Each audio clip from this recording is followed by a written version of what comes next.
Alexander was on his way to India when he encountered a unique sage. The sage lived in a small, open cage with no doors or windows and remained naked. Hearing about the sage's reputation, Alexander sent a message announcing his arrival. When the sage heard that the great Alexander was coming to meet him, he laughed and said, "Tell Alexander, who calls himself great, that no one is smaller than he." The soldiers warned him of the consequences of such words, but the sage replied, "Tell him that I have already detached myself from my body long ago, so his sword cannot harm me." When Alexander arrived, he was impressed by the sage's courage. The sage, however, expressed pity for Alexander, calling him mad. "What madness drives you to march with such a large army, horses and weapons? What are your plans?" the sage asked. Alexander replied that he planned to conquer Asia Minor, then India, and eventually the whole world. "And then?" the sage asked.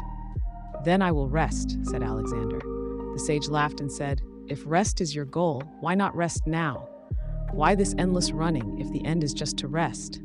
Alexander admitted the wisdom in the sage's words, but argued that he had already started his journey and couldn't turn back now. The sage warned him, "No one completes their journey. Everyone has to turn back midway. You too will not finish your journey." Indeed, Alexander died before completing his conquests, and on the same day, the sage passed away as well. In Greek legend, it was said that they met again at the river of the afterlife.